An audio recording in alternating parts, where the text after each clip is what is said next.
दोस्तों आज का जो वीडियो है वो कंप्लीट मॉडिफिकेशन के ऊपर है। सबसे पहले EMMC का मॉडिफिकेशन जैसा कि आपको दिखाई दे रहा है R10 and R12। R11 CLK की लाइन में होता है, वो पहले से रिमूव्ड रहता है क्योंकि क्लॉक पे कोई पुल अप की ज़रूरत नहीं होती। यहाँ पे 513 मतलब 51K का पुल अप रेजिस्टेंस लगा रखा है। तो जो EMMC का मॉडिफिकेशन है लेटेस्ट सॉकेट में, बाकी सारे 0 ohms के हैं। कई भाइयों ने पूछा आज भी कमेंट करके कि EMMC के लिए क्या मॉडिफिकेशन है। तो EMMC का केवल इतना से ही मॉडिफिकेशन है इस साइड, और जिधर बूस्टर लगा हुआ है उस तरफ आपको 3 नंबर से नीचे जो मेमोरी कार्ड का ट्रे है वहाँ पे एक जंपर करना होगा। 20 से ट्रैक को कट करना पड़ेगा जो पहले से वहाँ पे है। बाकी EMMC का कोई और मॉडिफिकेशन नहीं है।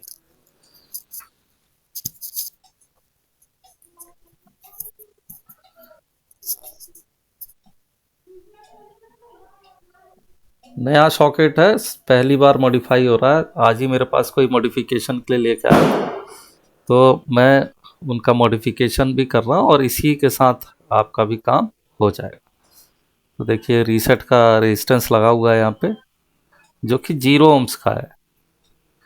R1 0 ohms का है, R2 R3 47 ohms के हैं। तो जो रीसेट की लाइन है यहाँ पे 0 ohms का हटा के 47 ohms का लगाना है। वीडियो अनकट रहने वाला है और ये वीडियो उनके लिए ही फायदेमंद है जो जिनका अभी तक फ़ोन कनेक्ट ही नहीं हुआ।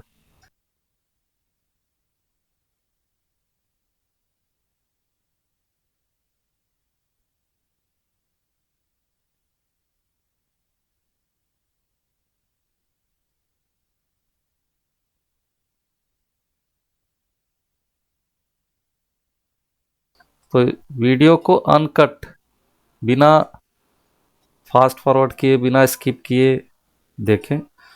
इससे क्या होगा कि आपको पूरा नॉलेज मिलेगा। तो ये 0 ohms का रेजिस्टेंस मैंने रीसेट की लाइन से निकाल लिया।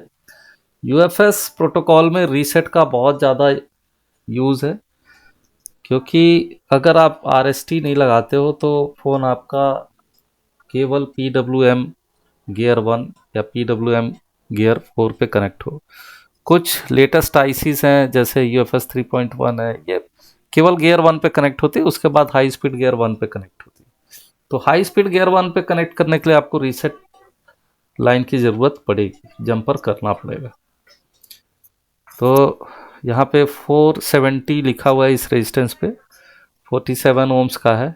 ये रेजिस्टेंस हम निकालेंगे और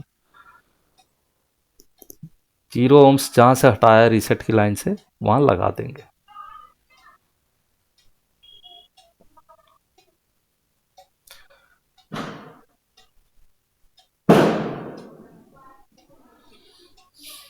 F64 बॉक्स को लेके बहुत लोग बोल रहे हैं बहुत बेकार बॉक्स है, कनेक्ट नहीं होता। मैं आपको एक छोटा सा राय दूंगा, मानना नहीं मानना आपके ऊपर है।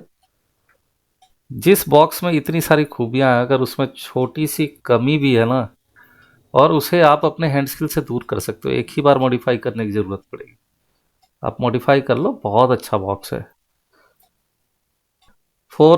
0 ohms के रेजिस्टेंस के जहाँ पे 47 ohms का रेजिस्टेंस लगा रहे,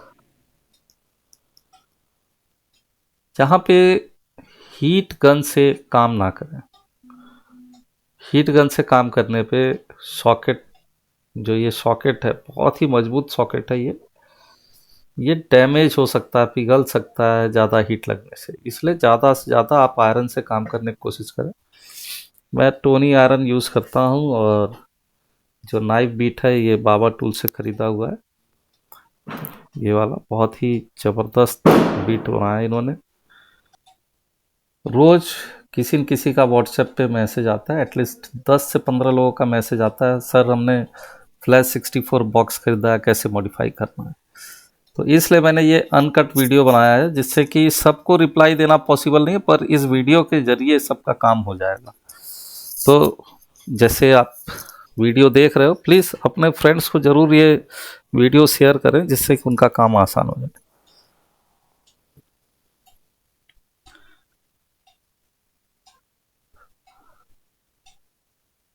तो रीसेट की लाइन पे भी 47 ओम्स का रेजिस्टेंस लगा दिया, 470 लिखा हुआ है देखिए इस पे। बात करेंगे आगे की तरफ। 0 पे रीसेट है, 1 पे ग्राउंड है, 2 पे TXN, 3 पे TXP, 4 पे RXN, 5 पे RXP, 6 पे रेफरेंस क्लॉक, 7 पे VCC Q2, 8 पे VCC Q, 9 पे VCC।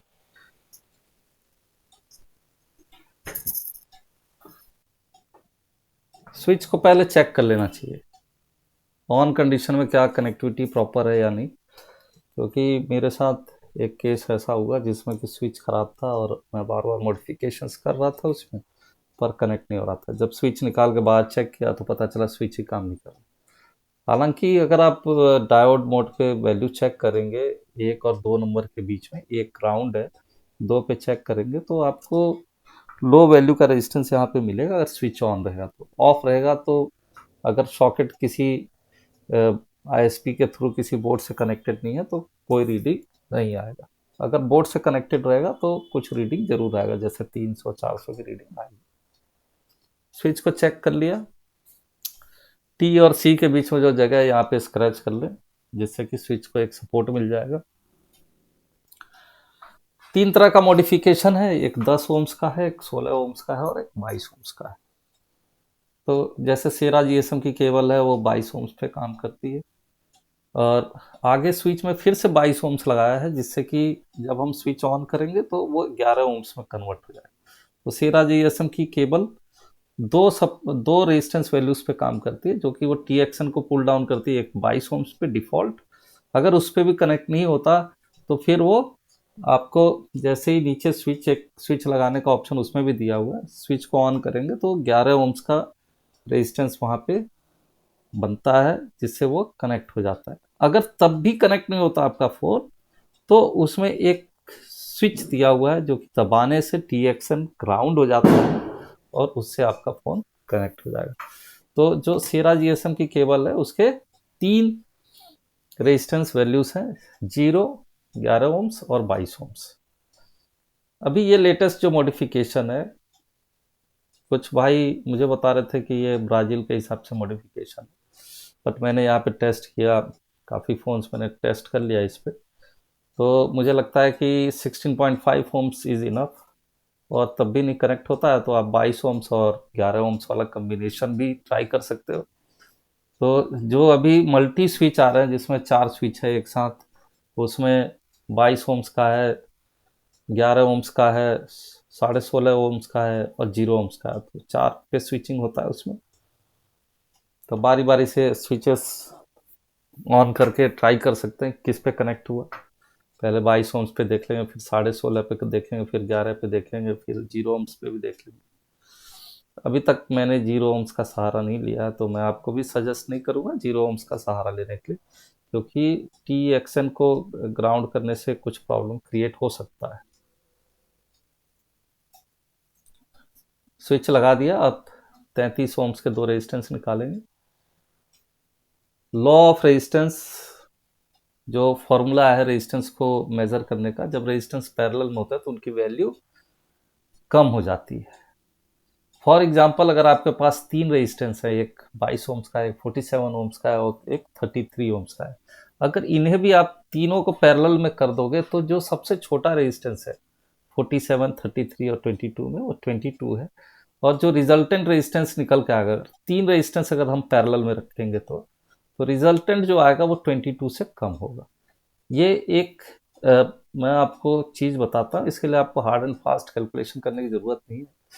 पैरेलल रेजिस्टेंस को नापने का ये सबसे इजी रास्ता है, जिसमें आपको एक अंदाजा हो जाता है कि कितना वैल्यू आएगा। यहाँ पे 2 रेजिस्टेंस है पैरेलल में, तो सिंपल सी बात है, अगर one by total resistance is equal to 1/R1 plus 1/R2 के फॉर्मूले से निकालेंगे तो जस्ट आधा हो जाएगा। 33 का हाफ होता है 16.5। तो जिन भाइयों ने मैथ्स की पढ़ाई कर रखी है उन्हें बहुत इजीली समझ में आ जाएगा, जिन्होंने नहीं किया होगा उनके लिए मैं एक इजी तरीका बता रहा हूँ भाई, पैरेलल में रेजिस्टेंस का वैल्यू कम होता है। अगर बराबर के वैल्यू उसके लगे हुए हैं तो जस्ट आधा हो जाएगा, जैसे कि डिवाइडर सर्किट में भी होता है। अगर पुल अप और पुल डाउन रेजिस्टेंस दोनों का वैल्यू सेम होगा तो वोल्टेज जो डिवाइड होके निकलेगा वो आधा होगा। तो स्विच पे भी हमने रेजिस्टेंस लगा दिया इस तरह से। ये क्लियर रेजिस्टेंस लगाने का तरीका इसलिए दिखा रहा हूँ जिससे कि कुछ भाइयों का कंफ्यूजन अभी भी है। और देखिए, आपका साथ देना मेरा फर्ज बनता है। मैं फ्लैश 64 का ऑफिशियल रीसेलर भी हूँ और सपोर्ट देने का मेरा काम भी है। तो इस तरह से वीडियो बनाने से मेरा भी काम इजी हो जाता है। आपको जब टाइम मिले तब ये वीडियो देख के अपना मॉडिफिकेशन कर सकते हैं। तो फर्स्ट टाइम जब भी आपको मॉडिफाई करना हो तो आप इसी तरह से कर सकते हो।